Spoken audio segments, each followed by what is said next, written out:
Hi, you guys. I know it's been a while since, y'all see my face. But, I've been doing the little Sims for Let's Play and stuff. I have, some stuff planned for that. But, we're back with another reaction video. We're watching A Psycho Locked Me Up. And, told me to only say yes. I don't know what we're getting into. But I got my headphones in, volume's all the way up. My theory is, she just got kidnapped and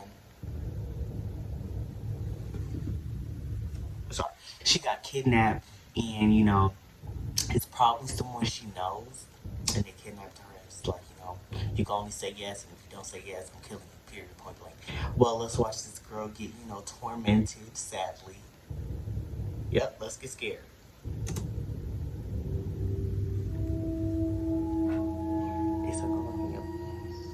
When I was a student, there was a man who always looked at me at school. Soon, I was kidnapped by him, and I was in the basement when I opened my eyes. He said, "Let's play a game, don't know him, yes or but no. You have to answer only yes or no with my question. She went to school. If you say no, I will cut my chest. Cut his chest. I want to let you know that I broke my heart because of you." He sat with a knife and asked a question. Okay, here's the first question. Did you miss me, Maddie? Crying, I answered, "Please don't do this. You'll be more painful. Just say yes or no." He kicked the chair I was tied to angrily, and I fell. He lifted me up again after a while, saying he was sorry, and asked again with a calm look on his face. "You miss me, right?" Hesitating, I replied, "No." Just then, I could see him cutting his chest with a knife clearly, even before I was finished with my words. It was horrified. I didn't think he'd actually do something like that, but he was just literally hurting himself in front of my eyes. He twisted himself in a pain and then asked again. "Next question. Can I call you babe?" It was disgusting. My whole body shook. I couldn't see him hurting himself, but I didn't want to say yes either. "Please stop it. This is meaningless," I answered to him, crying.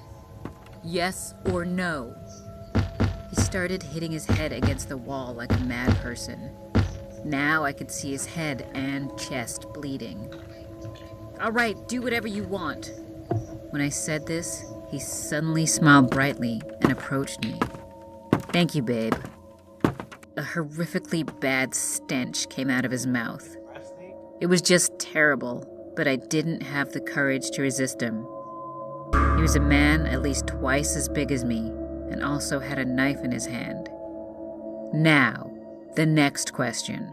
"Will you hug me, babe?" I hesitated again. I thought about what to do to get out of this moment. It seemed like the situation would get worse and worse if I continued to accept his favors. On the other hand, if I said no, things would still be much scarier. In the end, I decided I better say no. "No! Hey, please, listen to me for a second." Then he ignored me and started sobbing and cutting himself in the chest again. His groans resounded through the room like a beast, and his eyes were now half wrapped. "You broke my heart. Every time you pretended not to see me, every time you refused me, and every time you meet another guy. Now, do you understand how much I was in pain?" He seemed to be dying of intense pain. Then he began breathing hard and said, "The last question. Will you marry me? This time, you have to say just yes." He suddenly crossed over to the other room and came back after a while, dragging the bed inside. I could see the bed full of dust and mold. I felt like my skin would be rotten just by touching it. He went up to the bed and then started to take off his shirt. "Marry me, Maddie." I was speechless with such a horrible situation. Yes or yes. As he bounced on the bed, the dust began to spread everywhere. No, please stop! I screamed like hell. I wonder how much time passed. The dust slowly vanished, and he was dimly seen standing on the bed. However, something was strange. A knife was stuck in his chest. Not long after, he fell to the ground. Why? Why do you always say no, Maddie? You always break my heart like this. He spoke softly and with great difficulty, and eventually closed his eyes. I screamed for a long time, then passed out. When I opened my eyes again, the police were there already. 12 hours had passed. My parents, who were worried that I did not return home, reported a missing person to the police, and the police started to search to rescue me.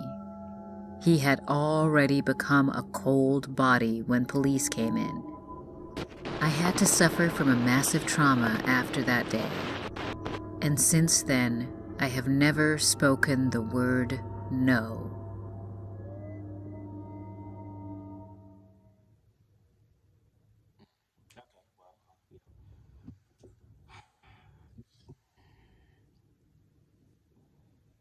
I don't even know what's the thing. Like if you want someone, that is not the way to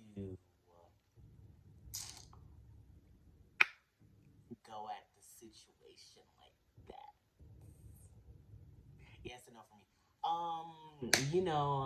Thanks for tuning in. Like, comment, share, and subscribe. Y'all gotta be careful out there because there's motorcycles. Yeah, okay. Bye. Yeah.